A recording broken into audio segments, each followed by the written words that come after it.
What is up, scholars? Welcome back to the podcast. I'm your host, Nyla Skipper, and you're watching Inner Monologue. For the editor, me.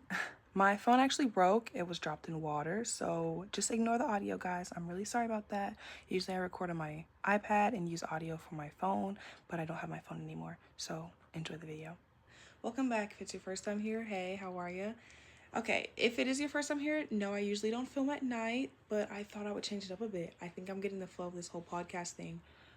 And the topic of today, I want it to be kind of, oh, excuse me, y'all, there's hair on my lip. I want it to be a bit more, I guess, sensual and like relaxed, like personal. So it's at night and the lights are off. Oh my gosh, am I going to cut that out? Probably not, because I usually do everything in one take. So yeah, anyways, guys, I'm your host, Nyla Skipper. Welcome back. This is episode 4 of Inner Monologue. And it is nighttime. I got some lights and a candle lit so we can all feel like we're at home together, guys. Shall we sip some milk, water, tea? I've been drinking a lot of milk recently. Don't know why. I just had a taste for it because I usually don't drink milk, but I'm getting older, and my bones crack. My knees pop. They do. And I just kind of had to learn to be okay with that. It is what it is at the end of the day. It is what it is, what it is, what it is. Anyways, guys, so I was pondering, like, what do I want my topic to be about for today? And what stumbled across my mind was sexual liberation. What led me to this? Probably the music I listen to. I don't really know if it's secular music or not, because I hear that word being thrown around a lot. No clue what it means. I'm going to be straightforward with y'all. No clue what it means. But I would infer that it's like sexually charged music, or music that makes you think like, this isn't right, this don't sound right, especially according to like one's faith or one's belief. But in my notes here I have hookup culture, sexually liberating, or you can just drop the sexual part and keep it as liberation or shameful.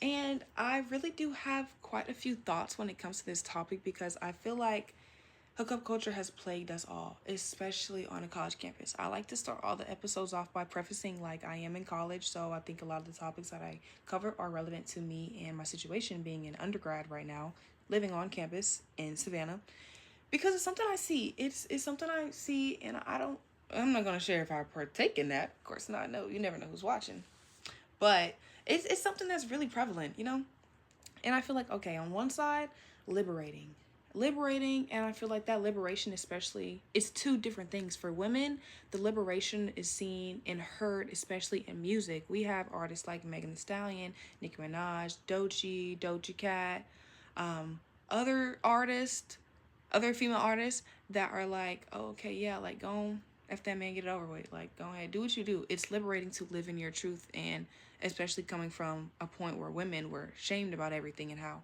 music that was made by women in like the 60s and 70s was not as sexually charged as it is today, and how a lot of those artists have added to the stepping stones of their predecessors when it comes to music and women, like Missy Elliott, for example. All the things she was saying, she was freaked out. She was so freaked out. And TLC as well. But that was all like mind-blowing to hear, especially in that time. Because like women weren't rapping like that. Women weren't saying crude things, because women were meant to be quiet, suppressed, clean in a sense, like filtered, nothing vulgar, nothing that could ever talk about, their bodies, their sexuality, their private parts, their, anything like that. I was going to say their nudity, but nudity included too. But when music videos came around, that changed completely. But yeah, so I have a quote. I like to include a little fun fact in these. This quote is by Donna Freitas in her book, The End of Sex. And she says, "The students want intimacy but feel trapped in a culture that encourages it." And I think I can attest to that, because I hear amongst my peers, especially my women friends, which is majority of my friends, that like some of them do crave that intimacy, but know on the other hand that men just don't care. They don't care. And I think, like, is that a nature thing? Like, is that who you are intrinsically by nature, that all men are just designed to just want a bone, just want to stick it in you, truthfully? And I do think to some degree that is true. I think some men just do a better job at hiding it than others do. But I had also noted that I couldn't agree more, that society has kind of pushed two different sides of the same coin. For women, it is shameful. It is shamed upon to be what we would call sexually liberated, to go out and have sex with whoever you want, relations with whoever you want, do whatever you want. And y'all know the names that women get called. But if a man does it, round of applause. Round of applause. Do it again. Do it again. Do it again. Do it again 10 times worse. Why are we telling little boys, like, yeah, go get that? Especially, like, I remember seeing, if y'all know who Lil RT is, like, he's yay high. He's a child that was on, like, a 20 versus 1 lineup. And that other women were, like, in his vicinity, naked, close to naked, and just doing really like vulgar and inappropriate things. And it's like, he is a boy and he's a child, but I feel like before they see child, they just see he's a boy, he's a man, he's a young man, so therefore it's okay. And no, that's weird. That's weird, and it just gives predator. Women can be predators too. That's weird. That's not normal, y'all. And that just kind of has to stop being normalized, because why is it okay for one but not okay for the other? Dare I say, I don't even want to just say the patriarchy, because y'all, there is a long list of things we would have to really hit to mark everything that has kind of just been summed up into this patriarchy that we kind of seem to throw out nowadays. And I do think, of course, some of it does go back to that. And I don't mean a patriarchy in a sense of like, the man is on top of everything and men rule the world, but just kind of how like the world is sculpted in a man's eye. Like, it is a man's world, unfortunately. I hope I didn't lose a lot of y'all with that, but it is. And I'm not saying I'm happy about that. I'm not happy about that. Because why do women have to pay significantly more for things that a man would use just because they are pink or because they are marketed towards women? Y'all, don't get me started. But yes, it unfortunately is a man's world. It is a man's world. And I think we see things like this every single day. Prime example in music and in media, and how women are ridiculed for the same very things that men do on the masses, on the daily. I forgot another quote that I've heard. Don't know where it originated from, but like a good man is like the average woman, or a phenomenal man is like the average woman, because women by nature are nurturers and softer and stuff and angelic and sweet. And there's nothing wrong with that. That's why I think people are so like thrown off when they see women in rap and in other forms of music and media doing things that are otherwise seen as crude and vulgar and unladylike. Whereas if a man did it, it's like, okay, this is not groundbreaking stuff, y'all, but it just does really grind my gears, because like, it's just unfair. It's unfair, and it's like, where do we even begin to change that, truthfully? Someone give a suggestion. I don't know. Where do we begin to change that, y'all? Where do we begin to change that? I kind of strayed away from my point there on liberation or shameful. But yeah, I feel like in school, I think for women, at least in my community, it's shameful in private, but it's liberated out loud. Meaning, in the closeness of our in our dorms, I said dorms, in the closeness of our dorms and like brief conversations we have in passing, it's shameful, but allowed, it's liberated, because it kind of puts these people on a pedestal in a ranking level, truthfully.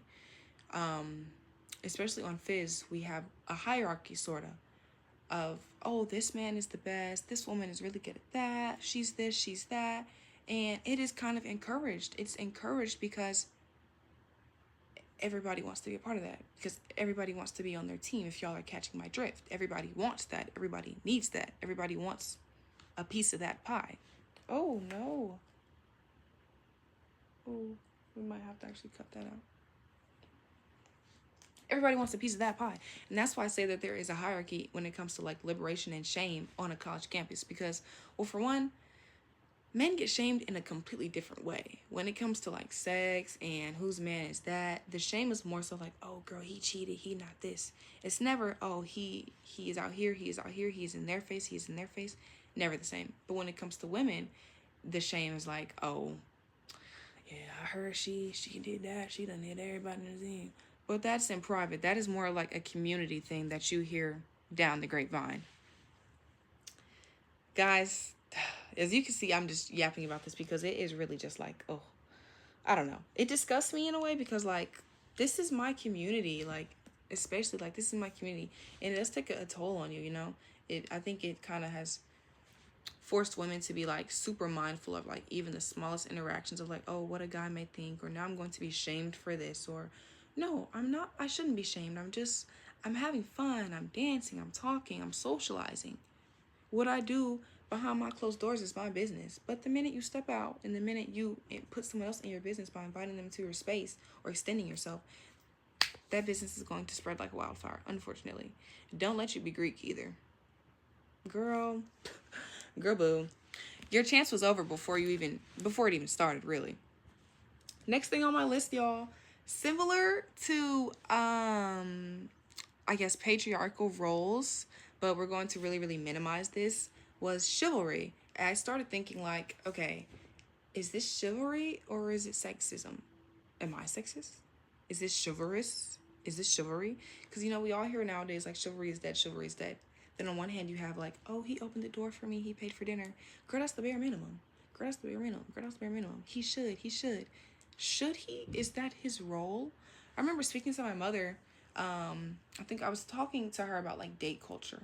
And she says, yeah, back in the day, we used to just go Dutch. Like, oh, yeah, we're going Dutch, which is when a man and a woman split the bill 50-50. That is intended. Everyone's on the same accord. It's okay. It's not weird or anything.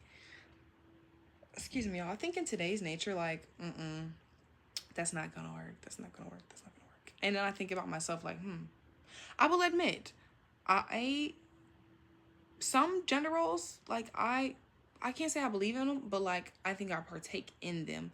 And I really do feel like it is a case by case study. Like, whatever your partner performs best in, okay, that can be designated for them. Whatever you do better at, that can be designated for you. And if you are just good at laundry and you're a woman and you enjoy doing the laundry, like, I don't think you should be shamed for that, truthfully. Like, girl, if you want to do your laundry, do your man laundry, like, do your man's laundry. Like, why do we have to say, oh, that's giving like maid or housewife? Shawty could just enjoy doing laundry. That could be satisfying for her.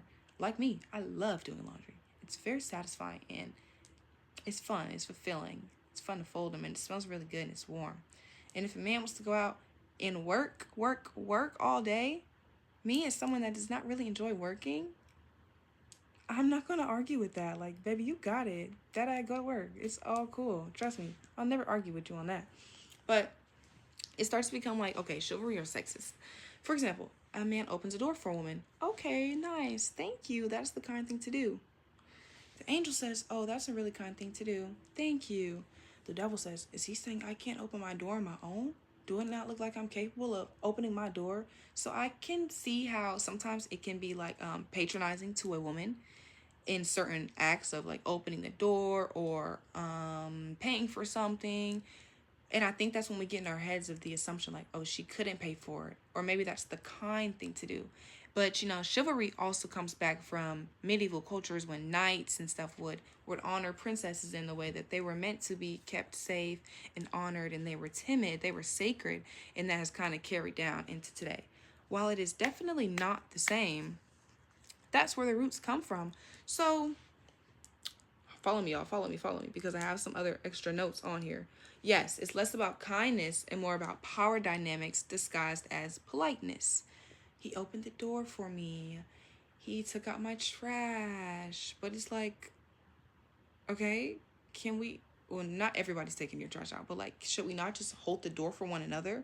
But opening the door, going in front and out of your way to open the door for a woman when you would not do that for a man as a man?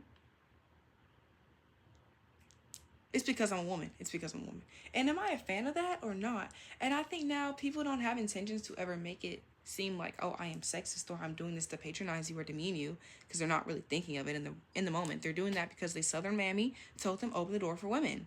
And there's nothing really wrong with that inherently, I think. On the other hand, some believe that chivalry isn't really gender-based and it's more so about the intentions of just doing a kind gesture, opening the door. I think this is also something that could be a case-by-case study. For example, common things that is deemed like manly or that a man should do in today's society is, you know, anything that has to do with the car. He fixes the car. He takes the trash out. He pays the bills. He opens the door. He plans the dinner dates. You know, stuff like that.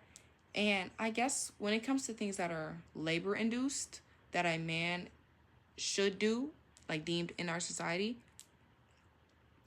I think those are the ones that are more so like targeted in terms of sexism and, oh, a woman shouldn't do that because she's delicate, or that's a man's job, or you need to like stay in your place. This is the big boy's job, and you're a soft woman, you shouldn't be touching doors or under cars, fixing a tire. Sometimes it's like, yeah, I can do it, but I don't want to. Just because I can don't mean I want to. Because imagine a man is about to open the door for me and I slap him and say, no, don't touch the door. I can open the door on my own. Boy, boo, open that door. Another quote for y'all. So, Lolita Elizabeth Landon said, chivalry is not dead. It lives in the manners of the day. I think that is what we can take as literally lives in the manners of the day. Well, I don't have too many examples of manners that we experience on a day-to-day basis, as a woman, other than opening the door and stuff like that. But I think it goes a long way in showing how, like, this is just like what you should do for someone. You would do this for your friend. Case by case, though, because you could just like not open the door from the front, but hold the door for them. Two different things, two very different things. I have to point that out for y'all. Following that quote, I have, it's not so much about patronizing women and doing this because they're women, but because they are human beings. And it had begged me to ask the question, would I do this for a man? If it's the human thing to do, would I do it for a brother, for a man with a different set of chromosomes than me? Probably not. Probably not. No, I'm not going to like open the door, like get in front of a man to open the door, unless his hands are full, like he needs help.